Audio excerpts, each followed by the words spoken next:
And welcome everybody to the PCS Like a Pro show. I'm your host, Megan Harless, as always, and I'm really excited about what we have for you today. Is we're going to get to talk with industry members about what you need to know when it comes to prepping your home for your PCS. Before we get into all of that, I just want to remind folks that are you coming down on your orders, that once you get your official orders to get into DPS and get your move set up, you want to be able to get that set up as soon as possible, so that way your move is in line. So when they start booking, especially for the summer moves, that you will be able to hopefully get the requested dates that you have. But don't sit on them. Don't wait. Don't think, I can wait till, June to set up for my July move. If you have your orders now, go set it up on DPS. If you have issues accessing DPS, you can get on and call their hotline number. They are really great at assisting and helping to walk through issues, and we'll get that number dropped into the comments for you, so that way you guys can easily give them a call if you're having issues with DPS. So we're just going to dive right into today, because I'm really excited about it and being able to have some industry folks on here and help provide some of their perspective and their tips on what it is we need to know when prepping our home for a PCS. So Sherelle and Christy, thank you both for taking time out of your day to join us here. And You're if welcome. you can start with you, Sherelle, just tell us a little bit about yourself. Let's see. I got my license at 22, so I added the paper. Just plan on doing this for a summer job, and now May will be 28 years, and it's all been in household goods, moving CODs, military, and national accounts. Oh, that is awesome. And you, Christy, can you take a moment to tell us a little bit about yourself? Christy, you're muted. We can't hear you. Yeah, I can't hear either. There we go. I had a neighbor that was looking for someone to just be a receptionist in their office, and he was a salesperson for Nielsen Van Storage, and that's where I started. And that was 12 years later. I am Nielsen's operations special out of corporate. Awesome. Well, thank you both for being here today. So Welcome. Let's talk about that first impression when walking into someone's home on day one of that packing process. How important is that first impression? And how do you tell if someone maybe just emptied a coat closet so that way they could put their do not pack stuff into the coat closet and get it out of the way versus it being a true mess? Christy, you want to take that one, or? I can.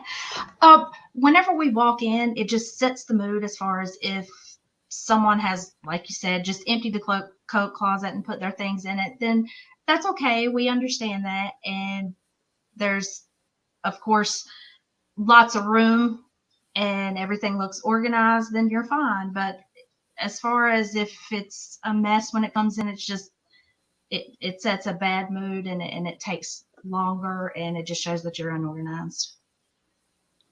Yeah. So what are some of those like red flags that the industry would see that would prevent them from either packing a home, or for you, Sherelle, being a driver, either loading it for transit? To be completely honest, it would be bugs, roaches, pet excrement, and believe it or not, unfortunately, we've seen that before. If it's just kind of messy, we can deal with that. But once we see things like I just previously mentioned, that's when we make a call to the TMO or something, and it's not going to be good, because then as a driver, I'm trying to keep the guys from reacting also, so it can get a little dicey. Yeah, and then there's always that concern if you truck share, that the cross contamination that Exactly. may have throughout your shipments, and wanting to prevent that. And then Chrissy, for the packing piece of it, what would be some red flags that would say we can't pack this home? I would have to piggyback on Sherelle as far as the bugs, the roaches, the sight or smell of mildew or mold, pet excrement. That's really, it's surprisingly, but that happens as well. Yeah. So in a case like that, where there might be something that prevents a crew from packing a home, what's the general process that happens then? Is that family, do they just have to either move themselves or restart the process, or does the TSP give them a day or two to clean things or fix things up? What does that kind of look like? On our end, normally we'll call TMO and the TSP will give them a few days to get it cleaned up. If everything is cleaned up, then everything is fine. We can go back in, we can get you packed up and get everything moving. Yeah. So in general, what does a good ready to pack home, ready to move home look like? Ideally, just having things separated. They don't have to necessarily do any pre-packing, in my opinion. Just if they say, "Hey, this section over here, we're taking this with us. Everything else is good to go." We can handle it. We can separate aerosols, batteries, which we call no-take items. We can do that. That's not a big deal. If they do, that will help us out. But other than that, just have whatever they're taking in a separate area or in a closet or a bathtub, and we're good to go. So can you elaborate real quick on what those no-take items are? Because that is a big common question within our community, is what will be packed and what cannot be packed. So you mentioned aerosols, batteries. What else falls into that no-pack list? Candles, which aren't flammable, but they tend to melt, especially in the summertime, so you don't want to mess with that. Trying to think what else. Anything really that's flammable. Oil. Krista, can you think anything offhand? Anything flammable, oil, Oil. especially the lithium batteries. Lithium batteries. Thank you. I knew I was missing something here. That's pretty big. That's pretty big. We don't like to take alcohol as far as open. Anything that's open, we typically don't like to ship. Yeah. And ammunition. Ammunition's a big one too. Chris asking about propane tanks. Thank you, Sherelle. Propane tanks, we try not to, just out of habit. Technically, for a while, I'm not sure now, at least with Unigroup, but we used to be able to take them if they were purged and they had a certificate saying purge. But now they just prefer that we don't bother messing with them. Yeah. So I went to, for lack of better terms, a little game called Cluttered or Not Cluttered. I'm going to share some pictures here. Okay. And for those watching, all of these pictures came from Google or Canva. So if you see something that looks like your home, just know it's on Google, and that's where I found it. So as we talk about cluttered versus not cluttered, what do we say for this picture? I just say messy. I wouldn't say it's cluttered. Yeah. I would just say it was messy. Same here. Yeah, I wouldn't say that's cluttered, just messy. So it'd be something that they would need to pick up before their home could be packed. It would be nice if they did, but that for me is no big deal at all. You can handle that. Exactly. Okay. And then how about here? That's with nice. Very, very organized. Okay. So, because that's always one of the concerns that we, and comments and questions that we hear too within our groups and our community of, I need to empty this closet. Are they going to be mad that I now have like a random pile of stuff somewhere? So that way they can be able to put their do not pack stuff in a secured location. That house is nice and organized, ready to move for sure. Clean living room. Again, just messy. Just messy. It wouldn't prevent you from packing that, I would say. Yeah. And then the trash, obviously, we need to remember to throw the trash. And if you're like me with teenage kids, you need to check under their bed because it's notorious for hiding. You're telling me. The chip bags and the candy bar wrappers that they sneak in. We had a move where they went to go take the mattress off the bed, and I just saw, and I was just like, I could not believe what my child was doing. So now it's a frequent thing that we check and we clean. But yeah, trash I know is always take it out of your home. Don't just put it in your trash can, but take the trash can, the trash bag out of your home as well. Yes. Because some crews, they will pack trash. It's not on purpose, but they're just that fast. Where next thing you know, the trash is in the truck. Yeah, that's right. And then this kid's that looks great. That's nice. Yeah. Same thing. That looks like my kid's room.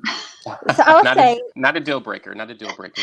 I shared this story with somebody else previously. So my daughter's room was a complete disaster. What I considered a disaster a couple of weeks ago. Her and her friends were in there. They were playing. They just had a lot of stuff out. Didn't put it back. And if you know us, we have a PCS coming up this summer. And so we had talked about how, crews can turn down moves if things aren't clean and organized, put away, that they can walk in and say, this is messy, and they can walk out and we have to move ourselves. And so we use that as kind of a threat to her to motivate her to clean her room a little bit of like, Smart. listen, if we end up having to move ourselves because your dolls are not put away, they're not going to move with us. And she got her room cleaned. So yeah, it just Great tactic, Megan. yes. And then this bedroom, very organized, that's ready to nice. go. Very. we've got a couple more here. That's a little cluttered. Yeah, that's cluttered. Yeah. Wow. So our crafts room are something we really need to look at cleaning up and making sure it's a little more organized. Yeah, and you can take your small craft items, glitter, pins, things like that, and to help us, not that it, like Sherelle would say, it's not a deal breaker, but you could put them in like plastic containers and label them. That helps us a lot, but like we don't have to. But yeah, it would be a little nice if that would be a little more organized. Yeah. Yeah. And then this bedroom, Ready to go. Good to go. good, Yeah. ready to go. I got just a couple Same. more here. Not bad at all. So it gives us a good idea of what's considered Mm-hmm. good and ready to go versus what might need a little bit of work to help handle some things. So, all right, we've got a couple questions here in the comments that I want to get to from some folks. We've got, let me see, from Vanessa. If open liquids have been sealed with those plastic seals that you can purchase from Amazon, is that acceptable, or is it basically any open liquids would not be moved? I think a lot of that depends on the driver. If I'm packing it and it's going direct, not going to storage, I might tend to take items like that because I can write notations on the box. I'm going to be on both ends. I can handle it. If it's going to storage, no, I wouldn't take any open containers. Yeah. What about for like an Oconus move, would you recommend not taking open even if they're resealed with those plastic seals? If it's a good seal and it doesn't seem loose or anything, airtight, then okay, I think it'll be sufficient. Yeah. I just want to say, if anybody watching, if you've got like a jar, like a Sam's Club size jar of coconut oil that's open, go ahead and use it up or give it to a neighbor. Don't pack it. We had that experience where it melted and then leaked over quite a bit of things. So liquids, you run that risk. And so it's something that you should just not kind of take there. And then let's see, we've got Kaylee here asking about storage units. Will companies pick up from storage units as well? We will pick up from storage units. We do like You them cut to out be a little bit. accessible. I'm reading. Yeah, so at least have a path to where we could get in and pack and not have to take one thing out at the time and things fall on your head. if people are going to have stuff in storage unit, is it anything that they should go ahead and have packed up good themselves, or should they just, as you said, have the path and let the TSP, the agent, repack stuff? I mean, we can repack. That's not a problem. As like I said, as long as we have a path to be able to get in and yeah, storage units are. We can do them. They're a little tedious. Like Christy mentioned, having to almost pack your way in and out of them. That's you. Depending on how tight they're loaded. A good tip here from Jim about emptying deep fryers, your air fryers, making sure all your kitchen appliances, even your toaster trays too, cleaning those out. There's nothing worse than trying to unwrap a toaster and you have all the little crumbs falling everywhere. And we got a question here from Destin. Is it helpful if things are piled for boxing or loosely boxed with the box open and in one room? On her last move, she tried to have everything like not large furniture in the large basement and garage. Was that helpful or considered not real helpful? I think it's helpful. I agree with Sherelle. It is helpful. It's not something that you have to do, but it is helpful. Exactly. That's what I was going to. Yeah, thanks, Christy. Yeah, they don't have to. It does help. I know. I guess some people get a little stir crazy, want to move around or help us beforehand, but it's not necessary though. Yeah, I think We it's do something, appreciate it. and I can tell you, yeah. in my mindset, I feel like we need to do something to prep our home to, have things organized, and so it's the what makes sense to me as far as grouping things together, putting other items together to try to have to feel like we're doing something besides just sitting here waiting for our TSP to show up. Well, if it's a small, like, I'm sorry, go ahead. Oh, no, I was You can go ahead, Cheryl. Question. Go ahead. Okay. I was just going to say, if it's a, 1 or 2 bedroom apartment, no big deal. But if it's, 3, 4 bedroom house, I do think it's best to leave those items in that particular room, especially when we're packing. That way, when it's, labeled, it'll be bedroom, bringing everything down to one area, and then it's just a big mess. We're going to ask this next question. So it's going to show up as Facebook user. It's coming from our group. It's Anne, who asked for totes and holiday decor. What's the best way to have them ready so they don't get repacked into boxes? And I just want to caveat, like for me, I have all of our like Christmas items. We have the big plastic totes, big like tough boxes type of thing. And for us, because we've been the recipients of surprise orders, I always pack Christmas up as if it's moving. I'm not going to, it's going to get on a truck and get banged around a little bit. So it's all well protected. But I mean, the TSPs, the agents, you guys are allowed to repack things if needed. So what's a good practice for holiday decor and those types of items? I agree with you, Megan. I would have them in large totes, just labeled Christmas decor. Yes, we will have to open and inspect to make sure everything is okay. I lost you guys for a second there. Okay. We've got I don't have any audio. But that would be helpful. That would be nice for you to do that. That way it muted. Stays the way you want it. But yeah, I can't hear you guys at all. We can hear you, Sherelle. Okay. Technical issues. It happens. We love technology for what it allows us to do, but at the same time, it's always so very, very difficult. So I think Sherelle's rebooting, and we'll bring him back in as soon as he comes back into the studio side. Megan, can we go back maybe to the previous question? I just kind of want to give everybody an idea as far as to help if you want to help.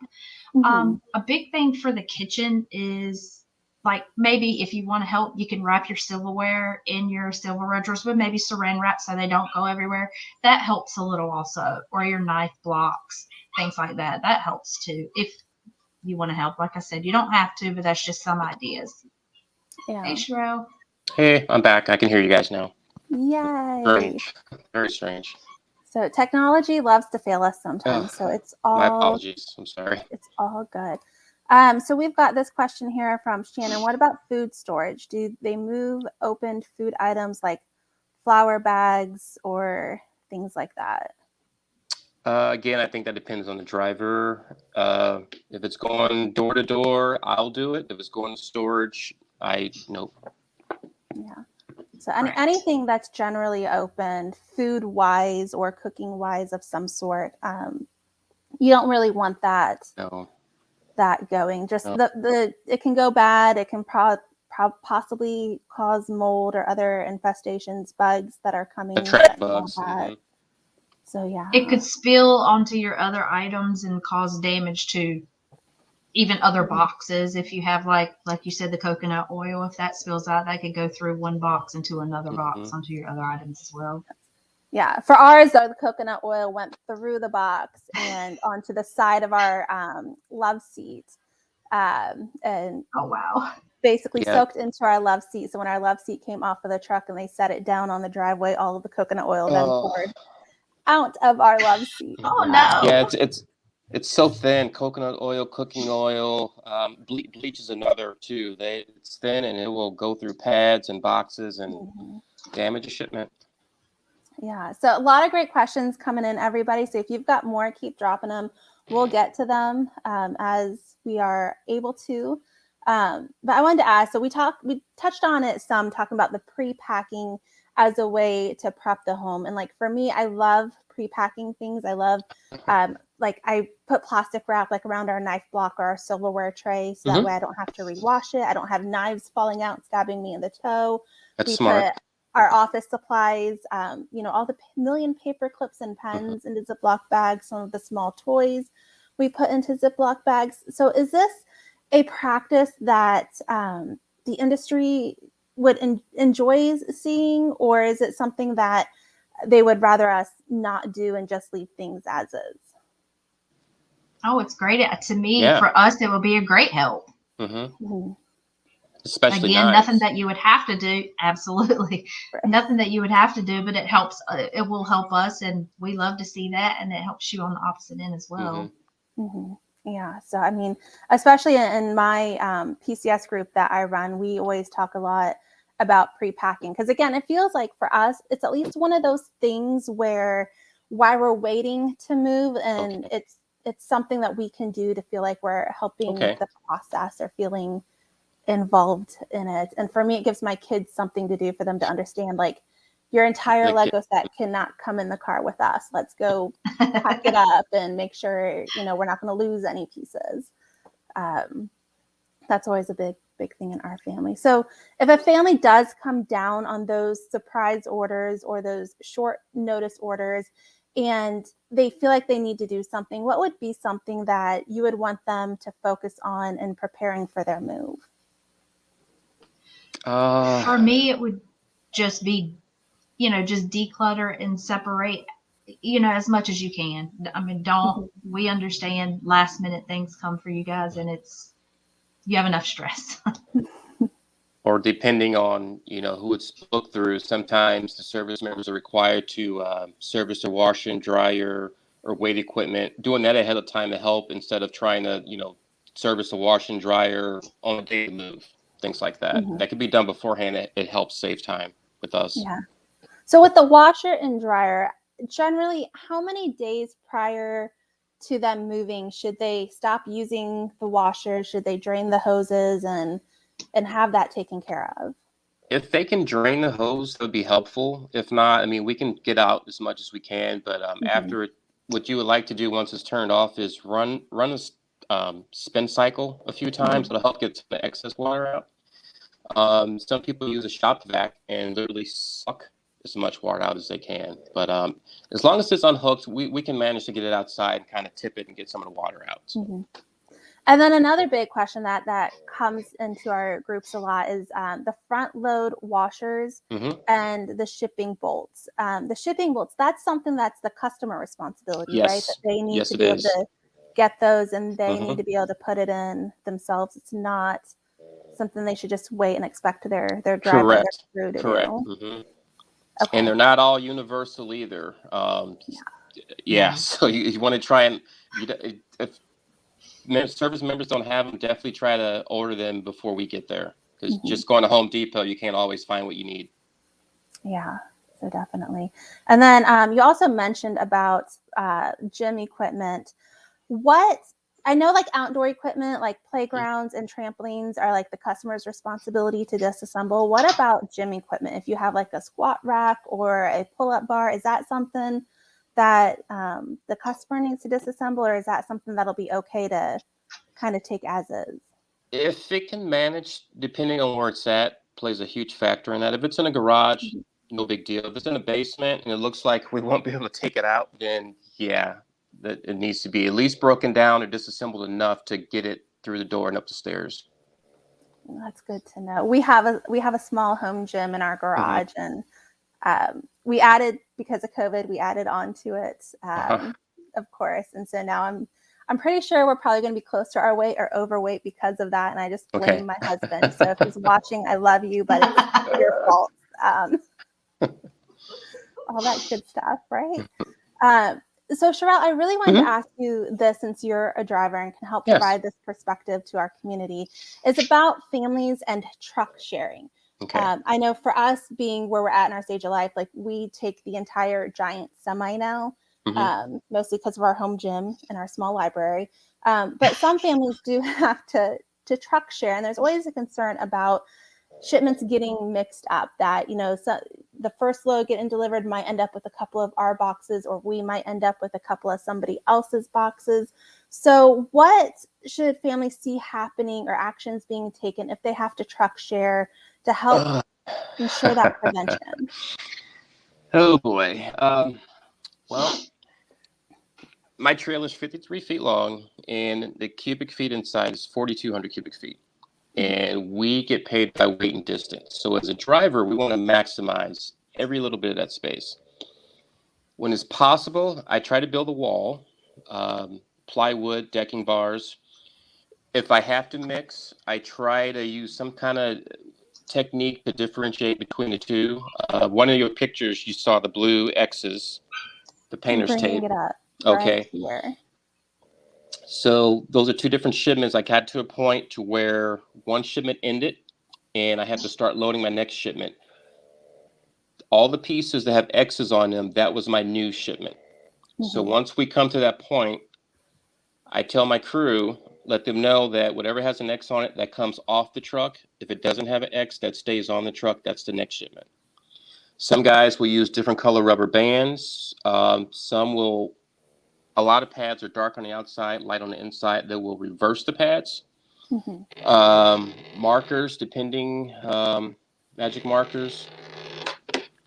And like I said, walls, that's a couple of techniques that we use.